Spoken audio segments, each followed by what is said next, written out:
2018 adalah peringatan 60 tahun hubungan diplomatik Indonesia dan Jepang. Hubungan ini diawali dengan penandatanganan perjanjian oleh Menteri Luar Negeri kedua negara di tahun 1958.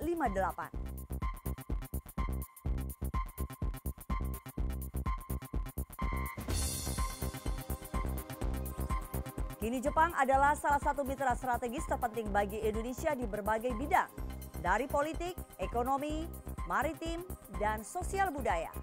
Dengan nilai investasi Jepang di Indonesia yang mencapai hampir 20 miliar dolar Amerika dalam 6 tahun terakhir, kerjasama Indonesia-Jepang hadir di berbagai aspek kehidupan masyarakat kedua negara. Dalam 5 menit ke depan, kami akan membahas lebih dalam mengenai berbagai kerjasama Jepang dan Indonesia di tanah air. Inilah Indonesia-Jepang dalam 5 menit. Dalam melakukan kerjasama infrastruktur, Jepang memiliki 4 kebijakan dasar dalam tiap kerjasamanya, yaitu Technologies for Local Needs, Co-Creation, Long-Term Commitment, dan Life Cycle Economic. Melalui proyek kerjasama Indonesia-Jepang dalam pembangunan pembangkit listrik tenaga panas bumi di Ulu Belu, kita akan melihat lebih jauh mengenai salah satu elemen yang mendasari kerjasama ini, yaitu Life Cycle Economic. Berikut liputannya. Melalui JICA, proyek pembangunan PLTP Ulu Belu Lampung ini dimulai pada tahun 2005 dan selesai pada tahun 2013 dengan kapasitas total 110 MW. Indonesia memiliki potensi sumber daya alam panas bumi kedua terbesar di dunia. Penggunaan energi terbarukan yang secara tak terbatas bukan saja karena ramah lingkungan, tetapi juga menjadi solusi untuk daerah-daerah terpencil di Indonesia. Selain pendanaan, Jepang juga memasok 2 buah teknologi turbin uap yang secara efisien menghasilkan listrik dengan menggunakan uap dari sumur-sumur. PLTP dapat memperoleh manfaat life cycle economic yang berasal dari teknologi maju Jepang termasuk turbin uap ini. Saat ini beban puncak di Provinsi Lampung kurang lebih 900 MW. Dan salah satu kontribusi terutama adalah PLTP Ulu Belu dengan kapasitas 2 kali 55 MW. Dengan keberadaan PLTP Ulu Belu ini mampu mendorong perkembangan dan roda perekonomian yang ada di Provinsi Lampung. Dalam setahun kurang lebih availability dari pembangkit ini lebih dari 90%. Artinya memang pembangkit Ulu Belu ini keandalan dari mesin pembangkitnya sendiri maupun ketersediaan energi primernya cukup baiklah dalam sebuah sistem kelistrikan.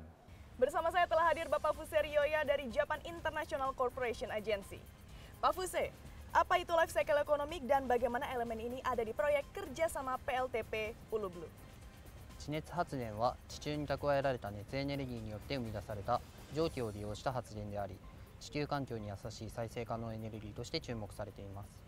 インドネシアは発電可能な地熱資源量が豊富で世界第2位と言われており、政府も地熱開発に積極的に取り組んでいます。